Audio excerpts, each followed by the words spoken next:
गीता रमेश वाघमारे. माझ्या शाळेचे नाव दीपकन्या प्राथमिक शाळा मानवत. मार्गदर्शक शिक्षिका आहे जोशी मॅडम.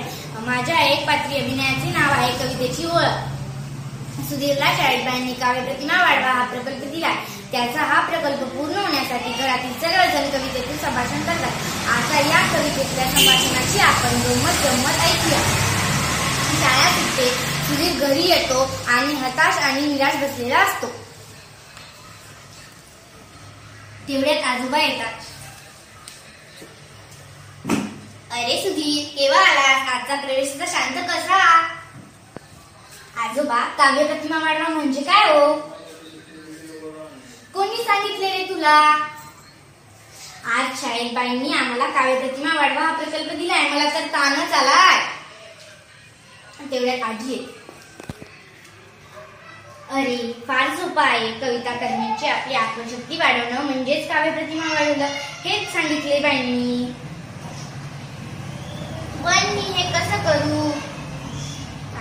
अरे, काळजी करू नकोस. आपण सगळे मिळून यासाठी प्रयत्न करू. म्हणजे तुझी कविता करण्याची आणि समजून घेण्याची आत्मशक्तीही वाढेल.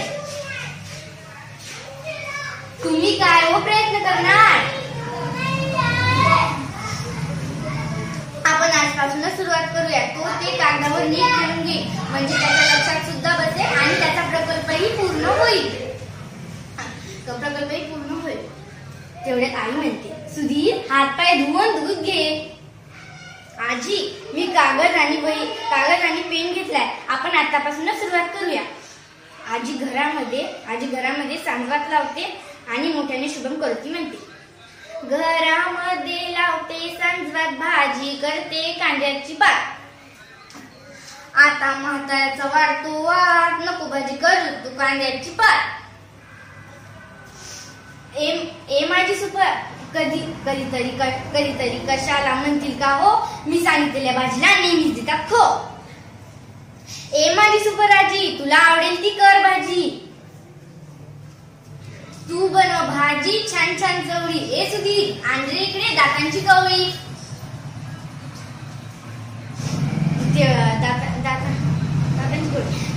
बाबांची रात्रपाळी असते. बाबांसाठी घरातील वातावरण नवीन असते, म्हणून बाबा खो असतात पण सहभागी होतात. अगाई ऑफिसात जाण्याची मला काही, नाहीतर बॉस करू देणार नाही सही. कसली सही? आजीला दिलं चपाती नाही. आई काय बाई कवितेची कमाल. हसताना तोंडावर धरून रुमाल. आता सोडा रे घराचा पास, ऑफिसात जा आता सावकाश. आजोबा, मला द्या काठीनी चप्पल, कोडाचं तुटलेलं बक्कल. तुम्हाला तर समजतच नाही, तोडून ठेवता काही ना काही. आई, तुम्ही बाबांवर चिडू नका. रागाचा तुम्ही सोडा आहे का? म्हणजे रागाचा सोडा आहे का? कामाचा काही घेतलाय का? शिवणकाम शिकलीस पण बक्कल लावायला चुकली. आई, रागावता का हो माझ्यावर? माया करावी सर्वांवर. तुम्ही आता नका भांडू, भांडण ऐकून येतंय रडू. लहान तोंडी मोठा घास, करपलेल्या भाजीचा सुटलाय वास. तेवढ्यात ताई येते. घरातील वातावरण पाहून खो असते पण सहभागी होते. ताई, बरं का आजोबा, नजी दूर करू सुधीरची नानाजी. कवितेत माळेल तो बाजी. आई, हाय का घरात पिठाची सोजी?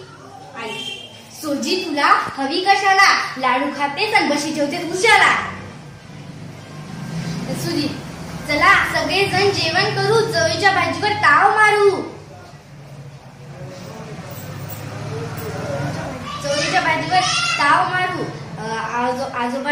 आजोबांना द्या कान टोपी, आजोबांना द्या स्वेटरनी मफलर, आणा कान टोपी. थंडीपासून बचावाची हीच युक्ती सोपी. ताई, सुधीर तू लिहून घे नीट. यमक जुळायला हवे पीठ, तरच कविता बनते धीट. आजोबा, बाबा, कामाचा आलाय कंटाळा, द्या थोडे पाणी टाकून वळा. कणिक तुम्ही नंतर मळा, अगोदर शिऱ्याचा रवा चाळा. आई, अंघोळ करा, खा गरम शिरा. नंतर तुम्ही सुधीरच्या डब्यासाठी बटाटे तुम्ही चिरा. सुधीर, सुधीर आवर दप्तर ठीक, नाहीतर कचऱ्याचे येईल त्या पीक, टापटीपणा दररोज शीक. सुधीर आजी आई तुमच्या विना माझे हलेना पान. बाबा बस झाला कवितांचा पाऊस, अशाने थोडीच पूर्ण होणार हाऊस. हा घे थोरांचा कवितेचा मळा, वाचून लागेल तुला कवितांचा लळा. आज आई आजोबा आई बाबा ताई आजोबा आजी कविता वाचू किती, कविता अंगणात उतरल्या किती, त्या मी वेचू कशा आण किती. शांताबाईंची बाग आणि बालकवींची फुलराणी. सर्वजण टाळ्या वाजवतात. धन्यवाद.